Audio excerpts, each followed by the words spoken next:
안녕하세요. 오늘은 이스라엘 백성들이 광야에서 40년 동안 유리하다가 결국 약속의 땅에 들어가지 못하고 모두 죽은 이유에 대해 살펴보면서 교훈을 얻어볼까 합니다. 앞서 말씀드렸듯이 출애굽한 이스라엘 백성들은 광야에서 다 죽었습니다. 이것을 두고 많은 기독교 안티들은 말합니다. 하나님은 과연 선한 분이냐? 이렇게 많은 사람들을 광야에서 죽게 하는 하나님이 정말 사랑의 하나님이냐? 그들은 종종 구약에서 벌어지는 전쟁에 대해서도 같은 비난을 합니다. 여자와 아이들까지, 심지어 가축까지 남기지 말고 죽이라는 하나님이 과연 선한 분이라고 할 수 있느냐? 너희 하나님은 살육과 학살을 즐기시느냐? 이렇게 얘기하죠.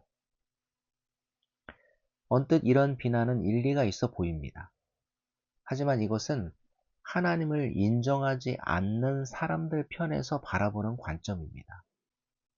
그들은 하나님을 인정하지 않기 때문에 하나님이 세상을 창조하신 분이라는 걸 고려하지 않고 말합니다. 모든 인간은 그분의 피조물에 불과하다는 것을 고려하지 않고 말하는 것이죠. 그러면 또 이렇게 공격할 수 있습니다. 하나님이 창조하셨으니 하나님 멋대로 죽여도 된단 말이냐? 역시 너희 하나님은 인정머리도 사랑도 없는 신이구나. 자, 그렇다면 이스라엘 백성들이 광야에서 죽은 사건을 이번에는 하나님의 관점에서 한번 바라보겠습니다. 이스라엘 백성들은 애굽의 노예였습니다.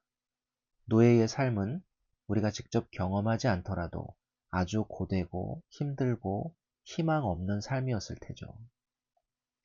하나님은 이들을 노예 생활에서 해방시켜주고 가나안이라는 축복의 땅으로 인도하시고자 그들에게 모세를 보내셨습니다.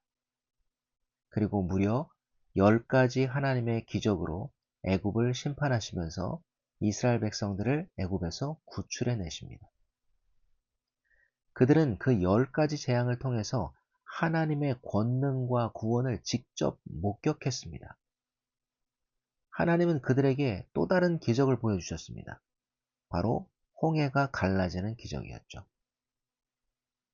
그들은 거대한 바다가 양쪽으로 갈라지는 것을 두 눈으로 똑똑히 보았고 그 길을 걸어서 홍해를 건넜습니다. 그리고 하나님의 놀라운 기적은 여기서 끝나지 않았습니다.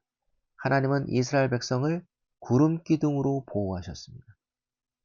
이스라엘 진영 맨 앞에서부터 구름 기둥이 하늘로 치솟아, 다시 말해 땅에서부터 구름이 기둥처럼 솟아 있었다는 것입니다. 그래서 장정만 60만 명에 달하는, 다시 말해 여자와 노인과 어린아이들까지 합하면 200만 명에 가까운 이스라엘 백성 전체를 뒤덮어서 뜨거운 햇빛으로부터 지켜주셨습니다. 놀라움은 여기서 끝이 아니죠. 밤에는 그 구름 기둥 속으로 불기둥이 솟아올랐습니다. 이 불기둥 역시 온 이스라엘 백성을 광야의 추위로부터 보호해 주었습니다. 아침에는 하늘에서 떡가루가 떨어집니다. 여러분 잘 아시는 만나죠. 그리고 저녁에는 메추라기 떼가 진영에 떨어졌습니다. 이스라엘 백성은 매일 자기들이 심지도 않은 곡식가루로 떡을 해 먹었고 기르지도 않은 고기를 먹었습니다. 그렇게 가나안의 입구까지 왔습니다. 이들은 가나안에서 오는 동안 하나님의 기적과 권능과 은혜를 날마다 체험하면서 여기까지 걸어왔던 것이죠. 자, 그런데 이들이 가나안에 도착한 후 그 땅을 정탐하더니 이런 말을 하기 시작합니다. 그 땅에 사는 사람들은 키가 크고 덩치가 커, 힘이 세 보여. 우리는 가나안 땅에 들어갈 수 없어. 여러분이 하나님이라면 어떤 기분이었을까요? 지금까지 인류 역사상 듣도 보도 못한 기적으로 이스라엘 백성을 구원하시고 여기까지 이끌어 왔는데 우리는 못 들어가. 망했어. 라고 얘기하는 사람들을 보며 하나님은 어떤 기분을 느끼셨을까요? 이게 말이 안 되는 게 그들이 절망하는 이유를 한번 보세요. 가나안 사람들의 덩치가 크기 때문이래요. 애굽의 장자를 치시고 10가지 재앙으로 애굽을 멸하신 하나님의 기적의 경험은 어디로 간 걸까요? 이것은 하나님의 권능을 멸시하는 말이었던 것입니다.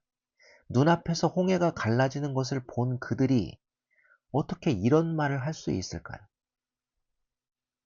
지금도 이스라엘 진영에는 하나님의 구름 기둥이 권능으로 솟아오르고 있는데 가나안 사람들의 키가 좀 크고 덩치가 크다고 해서 우리는 망했다고 말하고 있는 이 사람들을 여러분이 하나님이라면 어떻게 했을까요? 여호수아와 갈렙이 사람들에게 외칩니다. 아닙니다. 우리는 가나안에 들어갈 수 있습니다. 하나님이 우리와 함께 하십니다. 그간 우리가 본 하나님의 기적을 생각해 보세요. 저들은 우리의 밥입니다. 우리는 가나안에 들어갈 수 있습니다. 그랬더니 이스라엘 백성들이 여호수아와 갈렙을 돌로 쳐 죽이려고 합니다. 여러분이 하나님이라면 어떻게 하셨을까요? 서두에 말씀드렸듯이 하나님은 세상의 창조주십니다. 모든 것이 그분의 것이며 우리도 그분의 피조물에 불과합니다.